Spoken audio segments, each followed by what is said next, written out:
Hello guys, welcome back. स्वागत है आप सभी का आपके अपने YouTube चैनल पर, जहां पर आज की इस वीडियो में हम लोग डिस्कस करने वाले हैं बैंक 20 के बारे में। हम लोगों ने बैंक निफ्टी के बारे में तो सुना ही है, लेकिन बैंक 20 बैंक निफ्टी की तरह ही होता है। यहाँ पर इन्वेस्टमेंट कैसे करते हैं और क्यों इन्वेस्टमेंट करना चाहिए, तो हर एक चीज के बारे में डिटेल में जानेंगे। तो हमेशा की तरह आज का जो वीडियो है ये बहुत ही ज्यादा इंपॉर्टेंट और बहुत ही ज्यादा इंटरेस्टिंग होने वाला है। तो इस वीडियो में आगे बढ़ने से पहले अगर आप इस चैनल पर नए हो तो इस वीडियो को लाइक करो और चैनल को सब्सक्राइब करो। इससे पहले मैंने एक वीडियो बनाया था जहां पर मैंने आपको बताया था निफ्टी 20 के बारे में कि निफ्टी 20 में इन्वेस्टमेंट कैसे करते हैं, निफ्टी 20 क्या होती है और इसमें इन्वेस्टमेंट करना क्यों चाहिए। अगर आपको निफ्टी 20 के बारे में इन डिटेल में जानना है तो इस वीडियो की लिंक मैंने आपको डिस्क्रिप्शन में दे दी है, वहां पर जाकर आप चेकआउट कर सकते हैं। तो आगे बढ़ते हैं आज की इस वीडियो में और जानते हैं बैंक 20 के बारे में सब कुछ। आप लोगों ने बैंक निफ्टी के बारे में सुना ही होगा। अगर कोई इंट्राडे ट्रेड करता है तो बैंक निफ्टी में इन्वेस्टमेंट करके अच्छे खासे रिटर्न कमा सकता है। लेकिन अगर आपको बैंक निफ्टी में लॉन्ग टर्म के लिए इन्वेस्टमेंट करना है तो यहाँ पर दो तरीके से आप इन्वेस्टमेंट कर सकते हैं। तो सबसे पहला तरीका है बैंक 20 का, जो कि एक ETF है, एक्सचेंज ट्रेडेड फंड है। अब सेकंड ऑप्शन यहाँ पर आता है बैंक निफ्टी इंडेक्स फंड का। ये एक म्यूचुअल फंड की तरह है जहां पर आप एक इंडेक्स में इन्वेस्टमेंट करते हैं और इंडेक्स के ऊपर इसके रिटर्न डिपेंड करते हैं। तो चलिए सीधा चलते हैं बैंक 20 के ऊपर और समझते हैं कि बैंक 20 क्या है।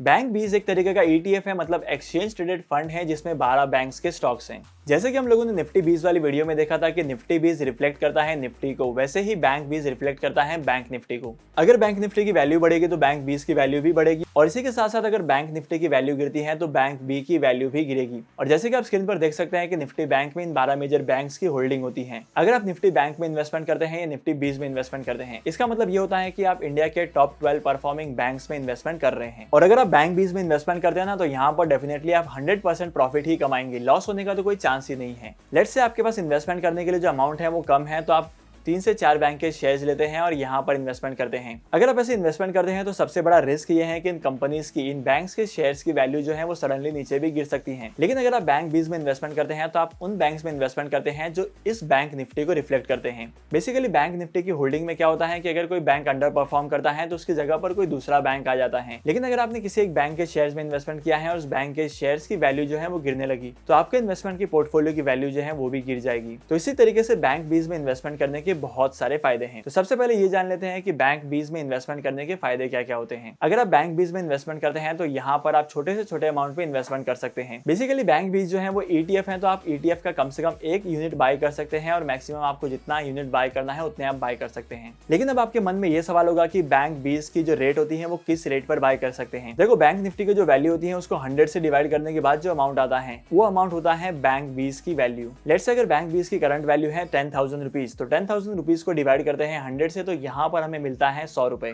तो अगर आपको बैंक 20 में इन्वेस्टमेंट करना है तो आप छोटे से छोटा इन्वेस्टमेंट कर सकते हैं। 1 यूनिट बाय कर सकते हैं, 2 यूनिट बाय कर सकते हैं, 3 यूनिट बाय कर सकते हैं। आसान भाषा में कहूँ तो इन्वेस्टमेंट करना बहुत ही ज्यादा इकोनॉमिकल है। और तो और अगर आप बैंक 20 में इन्वेस्टमेंट करते हैं तो यहाँ पर आपको किसी भी तरीके से ब्रोकरेज देने की जरूरत नहीं पड़ती है। अगर आप म्यूचुअल फंड में इन्वेस्टमेंट करेंगे तो यहाँ पर आपको एक्सपेंस रेशियो देना पड़ सकता है, लेकिन बैंक 20 में इन्वेस्टमेंट करने के लिए किसी भी तरीके का चार्ज या किसी भी तरीके का ब्रोकरेज नहीं लगता है, क्योंकि बैंक 20 को आप स्टॉक एक्सचेंज से बाय करते हो, अपने डीमैट अकाउंट से बाय करते हो। अब बैंक 20 के अलावा आप किसी और ऑप्शन में इन्वेस्टमेंट करेंगे तो यहाँ पर आपको बहुत ज्यादा डर होगा कि आपके जो इन्वेस्टमेंट की वैल्यू है वो कम या ज्यादा हो सकती है। लेकिन अगर आप बैंक 20 में इन्वेस्टमेंट करते हो तो इसकी इन्वेस्टमेंट की वैल्यू जो है वो कभी भी कम नहीं होगी और आपका कैपिटल जो है वो सेफ रहने वाला है, क्योंकि बैंक 20 एक इंडेक्स है और इंडेक्स की वैल्यू कभी भी जीरो नहीं हो सकती है। तो मतलब यहाँ पर अगर आप इन्वेस्टमेंट करते हैं तो आपको प्रॉफिट ही प्रॉफिट होगा। और सबसे इंपॉर्टेंट बात यह है कि बैंक 20 में जो है वो लिक्विडिटी सबसे ज्यादा होती है। लेट्स से अगर आपको कभी भी पैसों की रिक्वायरमेंट होती है तो यहाँ पर आप अपने बैंक 20 के यूनिट को सेल करके इसकी वैल्यू को रिडीम कर सकते हैं। और last but not the list, किसी भी म्यूचुअल फंड की तरह बैंक 20 को ऑपरेट नहीं किया जाता है। यहाँ पर कोई फंड मैनेजर नहीं होता है, तो बैंक 20 में इन्वेस्टमेंट करने का ये भी एक फायदा है। बैंक 20 में किसी भी तरीके से ह्यूमन एरर होने के चांसेस बहुत ही ज्यादा कम है, तो आपके रिटर्न जो है वो ऑटोमेटिकली मैक्सिमाइज हो जाते हैं। अब हम बात करते हैं बैंक 20 के डिसएडवांटेजेस के बारे में। बैंक 20 के बारे में मुझे कुछ खास डिसएडवांटेजेस दिखे नहीं, लेकिन यहाँ पर एक प्रॉब्लम ये है कि मार्केट में बहुत सारे ऐसे म्यूचुअल फंड हैं जो काफी बार बैंक 20 के परफॉर्मेंस को बीट करते हैं। लेकिन मैं तो आपको यही एडवाइस करूंगा कि एक म्यूचुअल फंड में इन्वेस्टमेंट करने से बेटर ऑप्शन होता है कि आप बैंक 20 में इन्वेस्टमेंट करें, क्योंकि म्यूचुअल फंड की इन्वेस्टमेंट में आपको ज्यादा रिटर्न तो कमाने को मिलेंगे, लेकिन यहाँ पर एक्सपेंस रेशियो भी होगा। और म्यूचुअल फंड में बैंक 20 से ज्यादा पैसे कमाने के लिए आपको बहुत ज्यादा रिसर्च करनी पड़ेगी